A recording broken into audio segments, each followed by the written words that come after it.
I'm Rick Dior. I have to excuse my voice today. Just getting over a bad flu. Worst one I've had in a long time. And I've always found the best way to get over these things is to practice a lot. So that was a great Bob Florence tune called Afternoon of a Prawn. I'm not really sure about the title where it comes from, but I used to go down to Chinatown after gigs when I played in the Village in New York back in the 70s and 80s. And we used to eat these big prawns. They were delicious, so maybe that has something to do with it. So this is off that album, Soaring. I've been doing some tunes off of this. And of course, the drummer is Nick Ceroli. Great drummer. I don't need to talk any more about him, but one of my favorites. And he can really play fast, as you saw in the Bossa Nova tunes I did, and obviously this tune. So this tune is up. It's in the 320 area. And anytime you get that fast, you're talking about a lot of control, a lot of endurance in your hands to do these kinds of things. So we'll go through this chart one step at a time. It's very, very energetic, so you have to keep the energy all the way through. But you also have to be like a traffic cop when you're playing tunes like this and know when to keep the band in line. Now, it takes a really great band to play stuff this fast and to execute these figures, and this is a really great band. All the players in this band are great. The bass player is playing electric bass, which is a little bit different, but you can hear it really clearly, and he's got great time. But during the solos, it's tricky. I took the drums out, so sometimes the soloist will be a little on top and the bass will be a little back, so you're just going to have to negotiate that. But I wrote a lot of notes out on this chart. I like to have more stuff than less, so I can see exactly what's going on. You don't have to catch all the figures, and I didn't there. I just caught the big ones. So we'll go through this, like I said. In the beginning, it starts with this little Fender Rhodes intro. So on the record, they don't do anything, but I just played some cymbals there. And then you want to basically roll or fill lightly into that time. So that closed roll, that orchestral roll, is a great tool for the jazz drummer, all right? So you need to learn how to do one. And you can do crescendos or decrescendos. And you saw that first fill, the big fill going into time, the fifth line where it says head. I did that. I did a roll. Now, a few words about keeping time here. As I talked about in the last video, the I Got Rhythm video, which is also very fast, you've got to use a lot of fingers to do this. And also, I'm turning my wrist in this circular motion.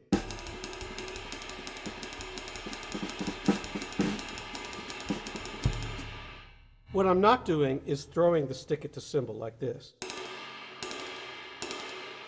You do not want to do that, so don't. Just make sure you're using lots of fingers. It may take you a few years to get enough technique in your hands and your fingers and your wrists to play this fast, but it's well worth it. And the band and the rhythm section especially will appreciate the clarity that comes with it. So you're doing that all the way through this tune. And then sometimes you'll see I'm playing 2 and 4. And then a light 4 on the bass drum, or even lighter. You don't even have to play the bass drum at all, actually. The bass player's taking care of that. No matter what, don't play it loud, please. I'm begging you, because it'll wipe out the bass. So one thing about playing a song this fast that will give you trouble are the fills. They happen so fast. And there's really not that much you can do as far as anything fancy. I rely on a lot of rudimental chops to play these fills, so sort of short 5-stroke rolls.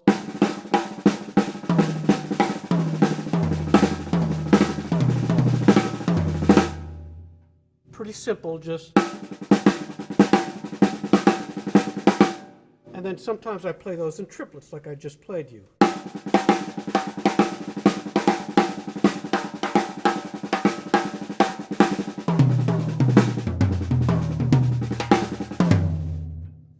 So you're just filling in triplets pretty much, all right? And I've done some videos on that with the rhythms from my books.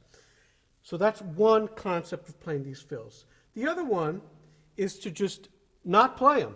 So basically, instead of filling all this stuff in between things, you can just play time. So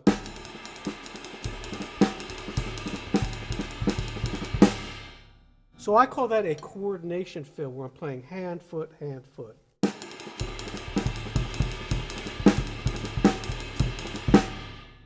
and that can give the appearance of a fill. You're filling up the space. So this chart has a lot of space for drums and bass where they play together, and you can do that. You can play, fancy there because there's no one playing over that. So there's, a couple 12-bar phrases like that throughout that you will hear.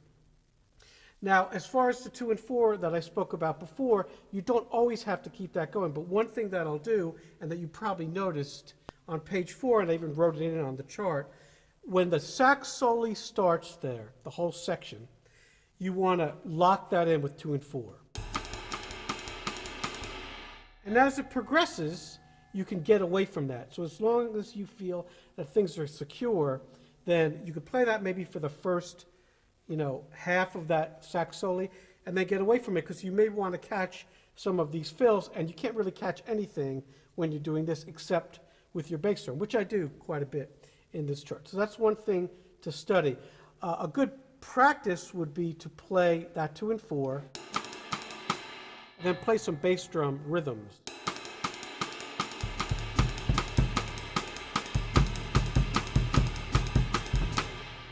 So you're filling in the bass drum, you're able to play those kicks, keeping that going. But normally I won't keep that going through a whole soli section. It gets a little monotonous.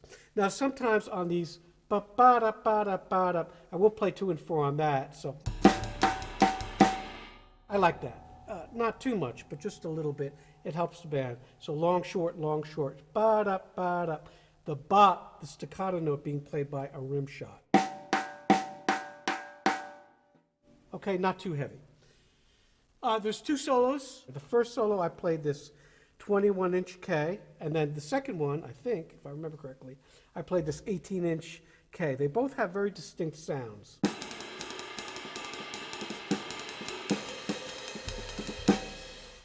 I did not use this China swish cymbal for this tune on the solos. It's just too fast. It just sounds like mud.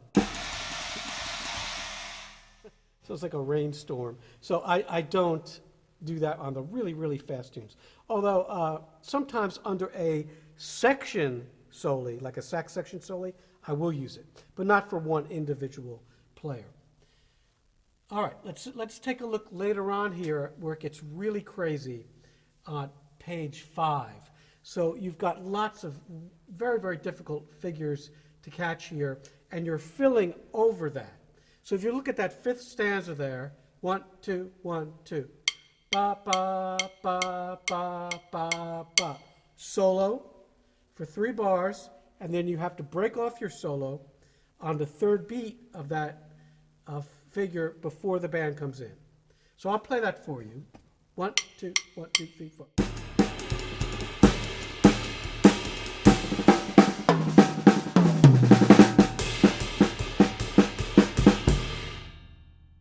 All right, I exaggerated that last ba-da, ba-da, ba-da, but you hear how I broke off the fill on that 3rd beat. That's really important to let the band know when to come in. Also, any kind of cutoffs, sometimes it's good to put a little bit of a rim shot or a louder beat on there. And then you're filling in this whole section there till finally at the bottom of the page you have this drum solo. That's 3 bars. Again, make that very clear. And then the last page, page 6, you're getting to this kind of shout chorus, this really exciting part of the solo. So it's very big, and you can play all around the drums, just solo right through this, but catch those figures. So I'm going to play this slowly for you from the top of the 6th page. 1, 2, 1, 2, 3.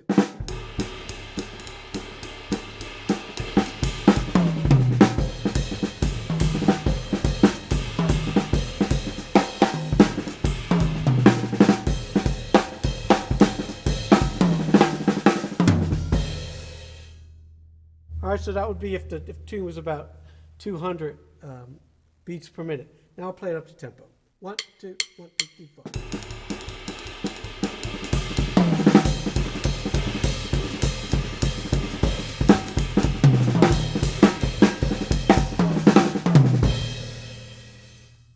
And then you have your solo. So it's an 8-bar solo, and that last measure, you need to play that figure. So I'll play a solo for you. 1, 2, 1, 2, 3, 4.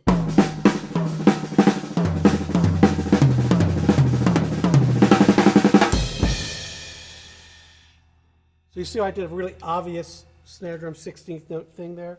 That's kind of what you want to do. It doesn't have to be that. I think on my solo on the demo I did more of a hemiola over the bar line thing, which I like to do. All right, as long as the band's good and they're counting and you get them in on that third beat or second beat, they'll be okay.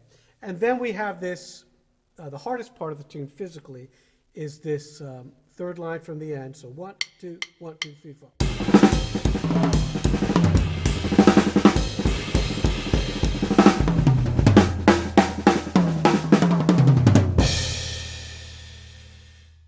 So you saw how I caught that 3 bars from the end. 1, 2, 1, 2, 3, 4.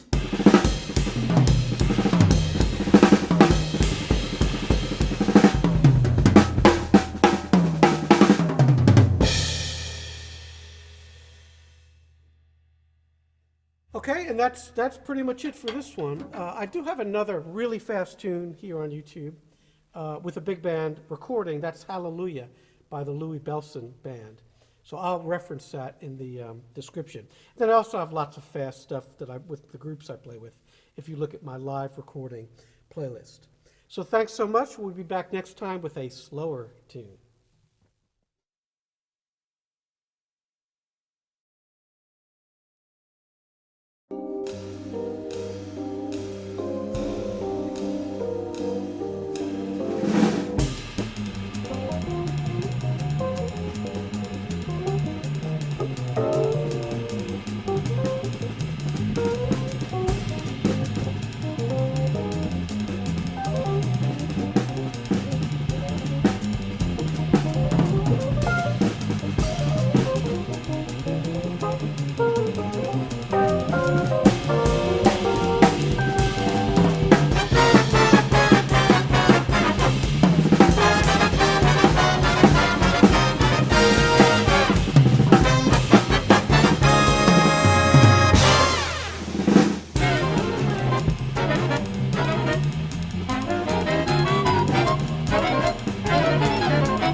Thank you.